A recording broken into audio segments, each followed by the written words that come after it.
Michael, thank you so much for coming on the Easy Pray podcast today. Well, thank you for inviting us. You're very welcome. Can you give myself and the audience a little bit of background about who you are and what you do? We are the Breck Foundation. We are based in the United Kingdom. We were founded in 2014 after a young boy named Breck Bednar, 14, was groomed online and lured to the flat of the person who groomed him and very tragically murdered. Oh, After the death of Breck Bednar, his mother, Lauren LaFave, made a decision to set up the charity. She was determined to make sure that that doesn't happen to another family. It's Breck's story is an incredible story. It's one that reaches, touches people in ways that regular online safety classes couldn't possibly do. Because of the true life experience, it's relatable, and the insidiousness. Sorry, I've messed that one up.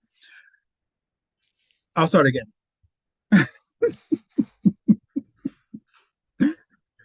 Okay, are we ready to go? yep. Okay. All right. Break Foundation was founded in 2014 by Lauren LaFave. Lauren LaFave is the mother of a young boy called Breck Bednar.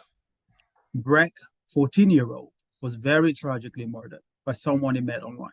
He was groomed over a period of 1 year and very sadly died on in February in 2014. After that very tragic event, Breck's mother decided that the organization needed to exist. She realized very quickly in the period when her son was being groomed that something was going on. She very importantly, I think, and very incredibly recognized that grooming was happening at a time when grooming was not something that's on the radar of many people. Yeah. She reported to the school, she reported to the police. She used the term grooming because she recognized that that was what was happening. But very sadly, despite everything that she did, she couldn't save her son. And she believes very strongly that had Breck heard Breck's story, had someone visited Breck's school and spoke to him about a real life story like the one that the organization, is now custodian of, it would be alive today. So she set up the charity to make sure that what happened to Breck, her son, never happens to another child. Wow. So as an organization, we do two very important things. We educate young people and we take a whole community approach. We believe that every adult or young person should hear about Breck's story. Every adult should know the science of grooming. Every child should know the science of grooming. And so we take a whole community approach. We empower young people. We train teachers. We speak to parents. We speak to various people who safeguard, whose job it is to safeguard young people, including the police. And so the second thing that we do is we work on policy. We work to influence policy because ultimately there's a limit to what families can do, what parents can do, what parental controls can achieve, and how much young people can keep themselves safe as well. So we need government to come up with policies that can strengthen, the governance of the internet and help keep our young people safe. Thank you. What were the circumstances under which you came to work for Breck Institute? Was this just part of your career growth, or was there something that got you that they reached out to you, or how did you end up there? Well, my background has involved working with young people within criminal justice system, for example, helping them to avoid reoffending. But I think the main reason why I was a strong candidate for this job when I saw that opportunity is my experience of helping to reposition small to medium-sized charitable organizations for growth and for impact. Mm-hmm. And so Breck Foundation, since it was founded, had been run by Lauren LaFave, who is the mother of Breck. And she had put everything that she had into the organization. And it got to a point where she thought it was time to bring in someone who will help take the organization forward in a more strategic way. Hmm. So, moving away from that organic growth or period when the organization was developed to a more strategic, process that can see us reposition the organization for greater impact, for scalability, so that we're reaching farther than we've ever done before, and just for sustainability as well, so that the organization can be around for much longer and helping keep young people safe. Yeah, that's an important role in the growth of charities once it gets beyond the original founders. Well, absolutely. And Lauren is still, a great part of the organization. Lauren is always doing media rounds on behalf of the organization. She's a fantastic ambassador. She carries the vision of the organization, and yeah, so I am helping to, do what I was brought in to do. And I'm very happy to say that we have seen significant progress since we've been taking a strategic approach, which is fantastic because it means we're building well on the foundation that had been laid. That's awesome. So let's talk about some of the work that Breck Foundation is doing, and let's specifically talk about a little bit of Breck's story in terms of what's going on with grooming of kids online, what kids should know about it, what parents, teachers, kind of the different angles of that. Yeah. So let's talk through kind of the warning signs that parents and the conversations they should be having with their kids concerning grooming. Well, yeah. So one thing we always say is that parents have to make sure that they're open with their children when it comes to discussing online safety. They have to, in protecting the young people, there has to be honesty. Young people have to be able to talk to their parents, knowing that they're not going to be judged, knowing that if anything goes wrong while they're online, the parents are not going to, immediately put them in a position of, or rather, they won't understand that the parents can show understanding. So we say there are a number of things that parents should really be aware of. One is they should ignore misconceptions about grooming. So Breck's groomer, the individual who groomed Breck, unlike what most people will think, was not, some grown-up man in a basement somewhere looking for young people that they can groom. In fact, Breck's groomer, at the time that the grooming began, was 17 years old. Mm. At the time of Breck's murder, he was 18. So he was an adult.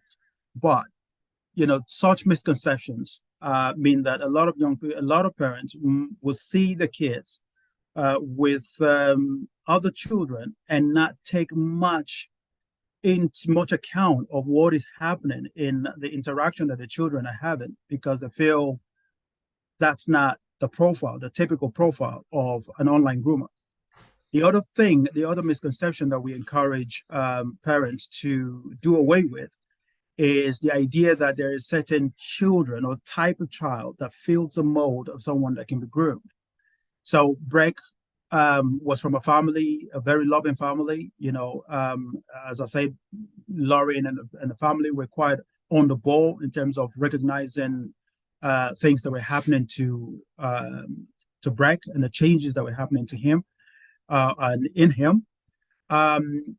They were also a family that is they were in the background. Their socioeconomic background was not one that many people will misconstrue to be or misunderstand to be the typical for young people that are groomed. The other thing is Breck obviously was a boy, and many people believe that grooming is a thing that affects girls only. So some of those misconceptions need to be put aside when it comes to grooming. The other thing is many parents assume that it can happen to their child. Yeah. Many parents think that it's something that happens to other people's children, not theirs.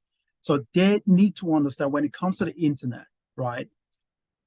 it is the one place where they can't put a barrier to keep their children safe.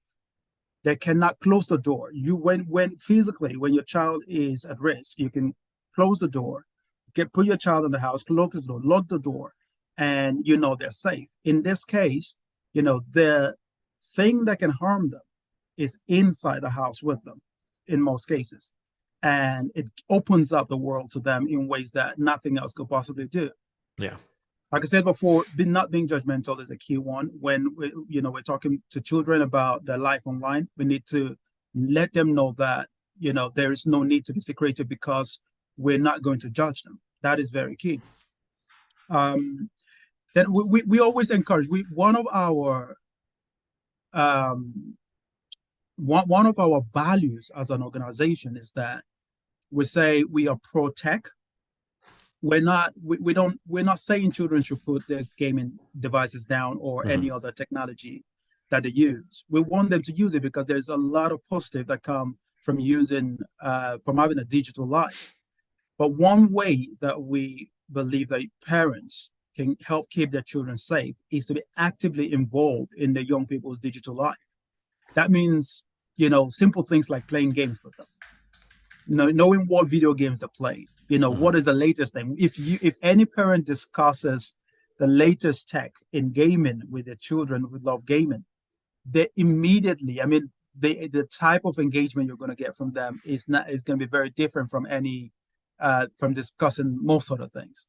So children open up and they become more relaxed and they feel free to tell you about the friends online, the kind of people they're playing with, the kind of things that people say when they're online. So that's some of the things that I think are really important for parents to have in mind when trying to keep their children safe online.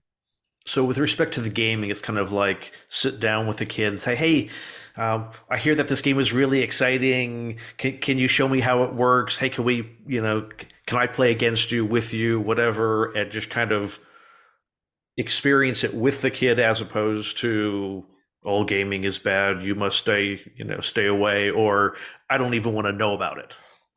Absolutely. If you're there with them, it creates trust, and trust is what will lead to them being able to tell you anything that's happening to them online. One thing that happened in Breck's story that helped to actually perpetuate the grooming that was occurring was when Lauren reported to the police advised her to take away the tech, which she did. Taking away the tech drove the grooming on the ground because the groomer then sent Breck a shiny new phone.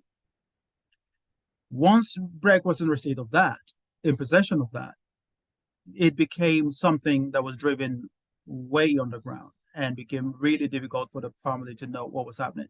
At the time that Breck was lured to the groomer's flat and very sadly killed, the family thought that things had gotten better.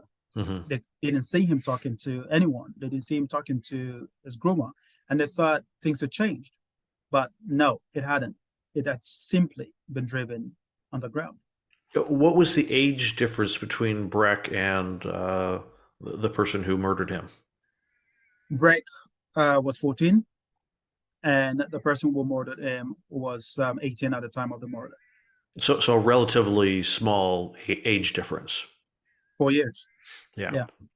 I can see why you're saying that, like, that is, outside of the normal conception of usually you're thinking someone who's 10, 20, 30 years older, as opposed to this could potentially be a peer. Absolutely. And I think one thing that I think is important to mention at this point is there are a few things that parents can watch out for or look out for when it comes to trying to. I've just said some things about how parents can keep their young people safe online in the first instance. But in a situation where something is indeed happening, there are a few signs that parents can look out for. And there are things like signs that someone is controlling or manipulating their child. Breck, at the time of his grooming, suddenly changed his behavior. He would not engage as normally with his family. He will tell his parents things that he heard from his groomer, and um, basically parrot the things that a groomer was telling him about why he shouldn't listen to his parents, why he should allow anybody, including his parents, to control him, and just getting him to listen only to him. So that Hmm. kind of behavior can indicate that something like grooming might be happening. That's personality changes, basically, behavior changes. Risk taking as well. They might be taking more risk. They might be increasingly isolated. And Breck was increasingly isolated, including from his closest friends. He suddenly began to associate more with this person online that nobody has met before, not even him, and was isolated away from his friends. And obviously for other families, things like your children or your child suddenly coming back home with gifts and freebies, Hmm.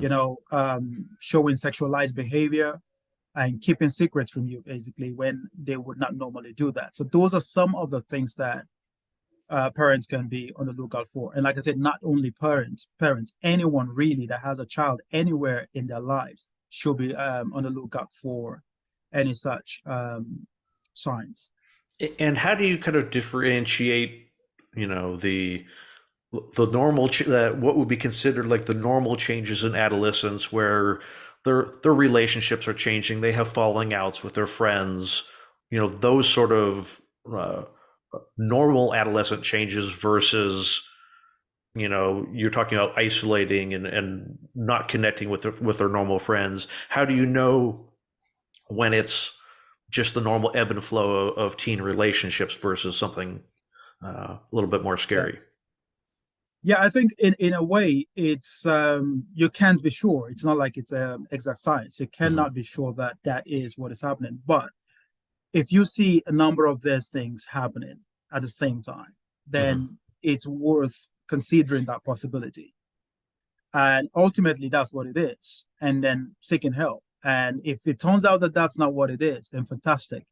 Your child is safe. But Yeah. if in fact it is what it is, then you won't have assumed that it's something else and just left it without taking any action. Yeah. So I think no matter what, and we know that obviously there are a lot of these changes that happen in young people naturally, especially when they become teenagers. But it is absolutely important that parents don't just assume, especially when there's a combination of them and they're also happening around the time when a young person is spending a lot of time online. I think that it's important to look more into. Yeah, I think for you and I are of an age where we didn't grow up online, and so it's hard for us to uh, understand how much online interactions mean to kids these days versus you and I, and trying to find that balance of, okay, these are people in real life that he knows, but they're just interacting online versus, Absolutely. who knows who these people are. And the young people these days are digital natives, Yeah, right? So for them, a it's not optional whether they want to engage online or not. They just have to, otherwise they're gonna miss out in their education, they're gonna miss out in their social life, they're gonna miss out in so many things. yeah, Because that's just the way it is, and we have to accept it. And that is what we always encourage parents. This this idea that parents think it's cool to not know. I think there's a term for it. I can't remember right now, but where you feel it's cool to not know tech. yeah, yeah. Like that kind of thing. Yeah, yeah. I'm not bothered by it. No, that time has passed. Parents, adults have to get, the latest technology as much as they can lay their hands on, as many as they can lay their hands on, and get used to what they mean, what young people do on them, how they're used. Just familiarize yourself with them. Young parents should familiarize themselves with technology that young people are using today, even if they're not actively using it for themselves. They Yeah. should just know about it and know how it works, and talk to the kids about it. You know, and it's an opportunity as well to both learn about such technology and to also engage the young people on the technology, because the young people can be the people teaching them. Yeah. And I'm going to make an assumption here is that you're not coming from the position of uh, this is a problem with a technical solution in terms of, well, just take these apps off the phone or put these technical rail guards in place, but that it's more Well, about relationships. yes, absolutely. And there is a place for some of those things, the ones that do work. Parental controls and settings and phones that limit access and age appropriateness of what young people access and all that. There is a place for all of that. But where those things fail, and they do fail, as important as they are, the final guard that young people can count on is going to be their own empowerment, Hmm. right? It's going to be what they know. And that is why Lauren believes that had Breck known the things about grooming that we now teach young people, he would have been able to protect himself because he didn't believe when people were telling him those things. But if he had known, he would know exactly what to look out for. So, yeah, the technological solutions, and there are many of them that people are creating every day. There are some that are working well, there are some that are not. But no matter what technological solutions we have, the relationship with young people, the empowerment of young people, and just that creating the environment for young people to be able to come and talk to their parents about things they're experiencing online is crucial. And it's, I would say, more important.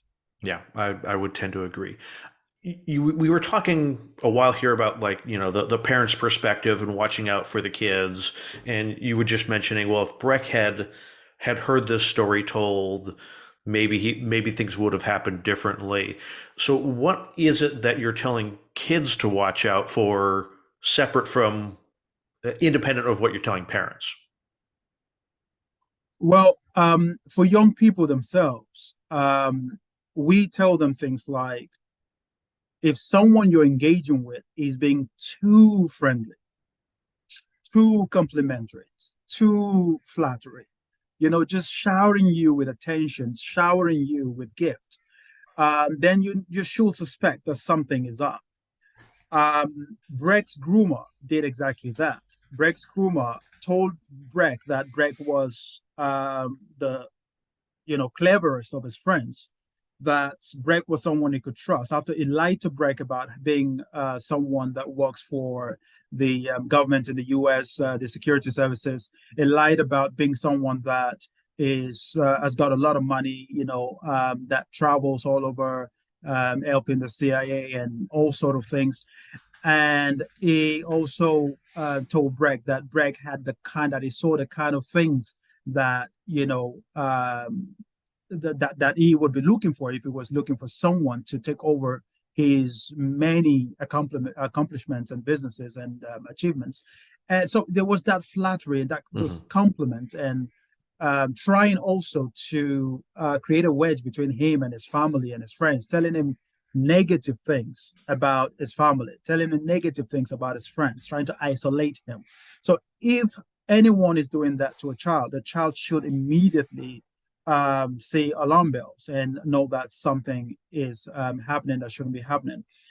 Another thing is telling the child to keep, the conversation they're having a secret between the two of them and no one else. When someone tells you that, you should know that something is definitely not right. Yeah. The other thing is somebody telling you to send them photos of yourself, videos of yourself, especially in doing things that you should not be doing at all, showing to anyone that you don't know, or showing to anyone really. Yeah. Anybody asking you for videos and photos, of yourself, you shouldn't be sending them at all to anyone.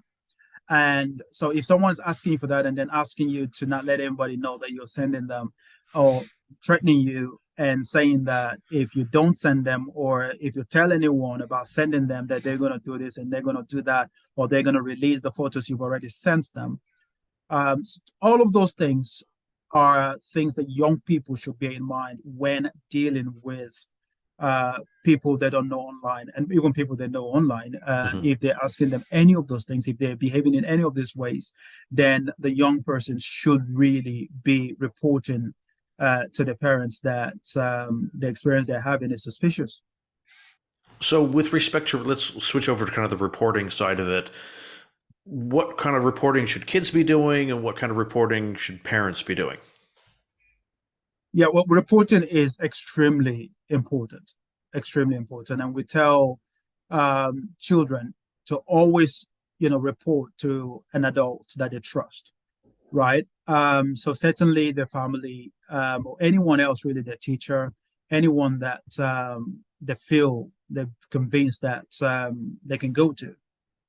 That is extremely important. Then for parents, there are a number of things that we say to parents.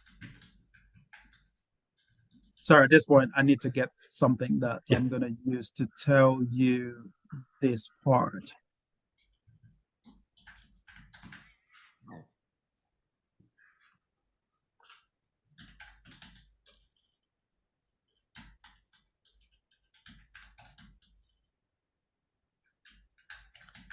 Can you help me? Can you hear me typing on my keyboard? Yeah, I can hear that. Yeah.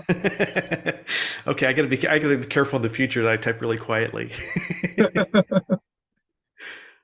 Okay, where is this thing? Where did I keep it?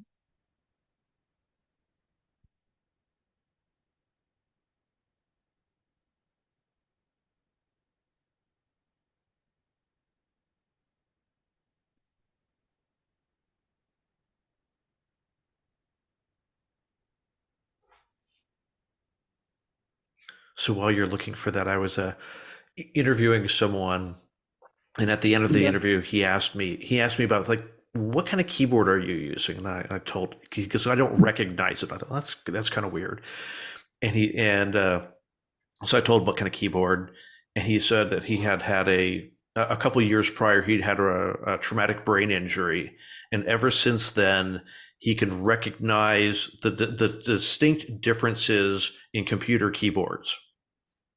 So he Oh, could say, really? he says, so I could tell you that you're on a Mac laptop, or it's it's a Logitech keyboard just by the way it sounds.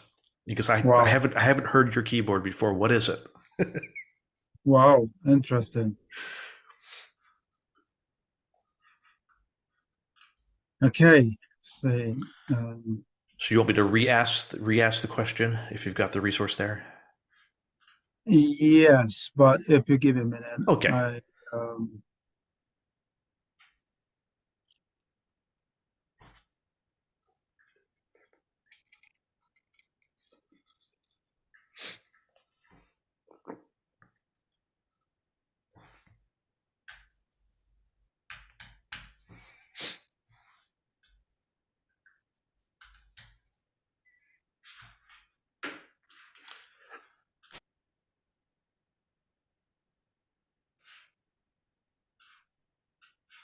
all right, I think we can go now. You good to go? Yeah. Okay, so let me re-ask that. So with respect to reporting, what should parents and kids be doing? Yeah. So for young people, the first thing we tell them is to look for a trusted adult to talk to about what is happening. That can be a parent, it can be a teacher, or anyone else that they have to hand to report to. For parents, we would say normally, if it's something serious that's happening, if it's an emergency, then obviously you want to immediately ring for help. In the UK, that will be dialing 999. In the US, I know that will be 911, and Yeah. in various parts of the world, dial your for your emergency services immediately. Um, but in somewhere like the UK, we have things like CEOP, the Child Exploitation and Online Protection Command. They, if you report anything to them, they will investigate it. They will look at, you know, what they'll follow anything that you tell them. They'll go through chats that have been had, and they will just investigate it, and they'll keep you informed as a parent of their investigation. So if you suspect that a child has been exploited or abused online or is being groomed, then you want to report to them. There are many other places that you can get help. The Internet Watch Foundation, for example, here in the UK, that is, you can get help. I'm sure the resources that they have, many people from other parts of the world can access them, and they will ultimately be useful. We have Childline as well, which the website is childline.org.uk. That's another place where you can get information. And there are several others, I'm sure, that will be more relevant to the parts of the world where people are. And so then just get in touch with them and don't hesitate at all, even if it's going to turn out that there was no problem, that there's nothing happening. You should not at all overlook any suspicious signs that your son or your daughter or your child is being groomed. And do a lot of the online platforms and games have mechanisms for reporting suspicious activity?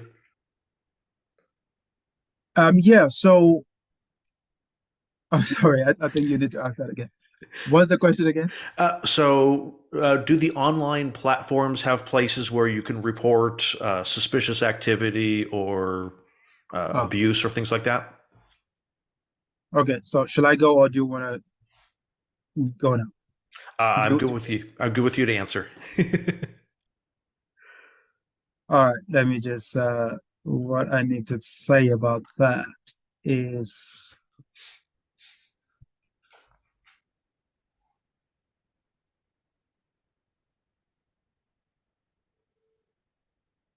You can reference okay. back to the SSR page on the links to different platforms. Exactly. Yeah. Okay. All right. So young people can, no matter what platform they're using, they can report directly from there as well, and that is very important. Whether you're using Instagram, TikTok, Snapchat, Facebook, Roblox, Twitch, Discord, they all have reporting mechanisms on there. So for Instagram, for example, if you have an Instagram account, you can report a profile of content on the Instagram that doesn't follow their guidelines, and they will look into whatever is reported. And if it's whether it's nudity or sexual activity or hate speech, or something to do with bullying or harassment or someone selling illegal things online, whatever it is, if you report it to them, they will investigate and they will look to act on that.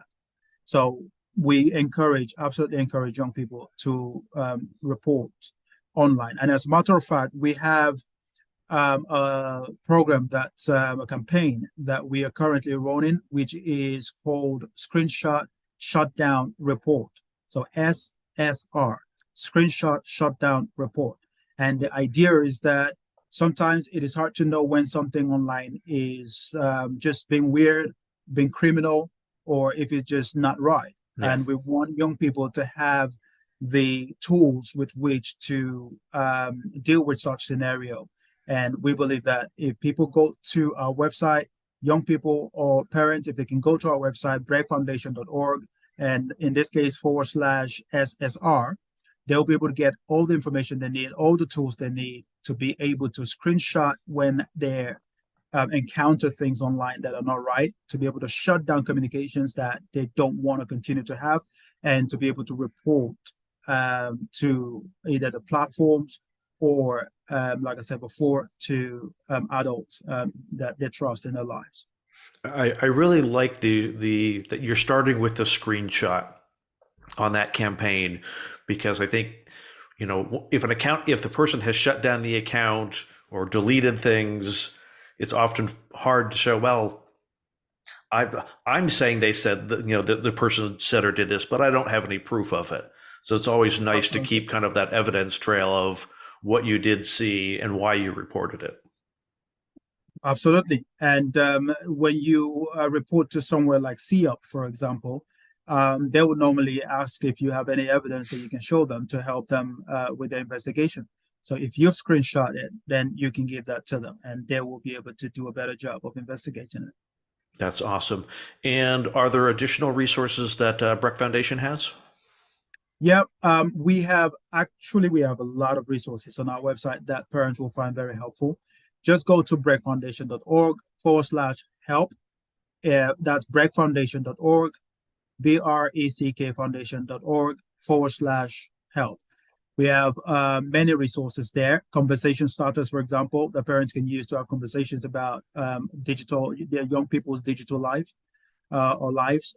So yeah, go to that website, and there's a lot of resources on there that you can use to help keep your young people safe online.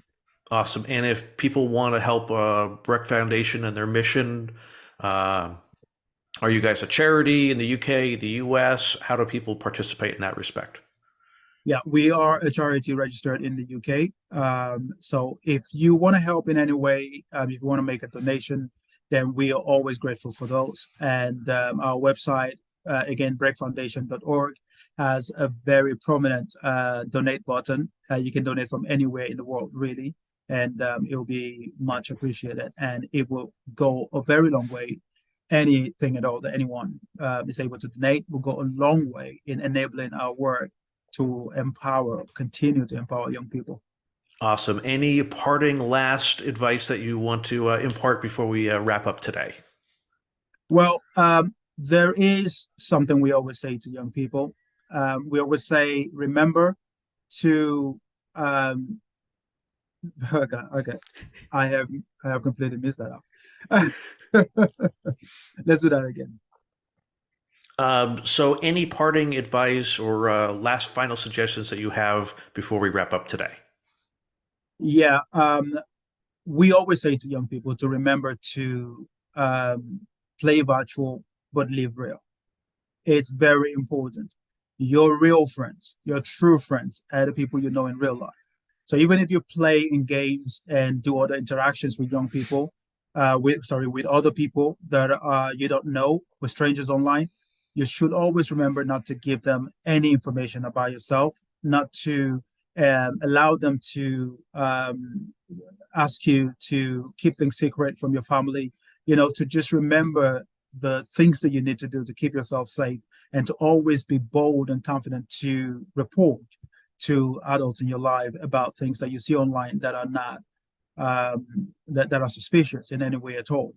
So just remember, live real, even if you're playing virtually online. I love that. Play virtual, live real. We all definitely need to have real world friends. Absolutely. So we'll make sure to include for the listeners all the links in the show notes, and encourage those that are able to support the work of the Breck Foundation to go online and donate. And Michael, thank you so much for coming on the podcast today. Thank you very much for having me.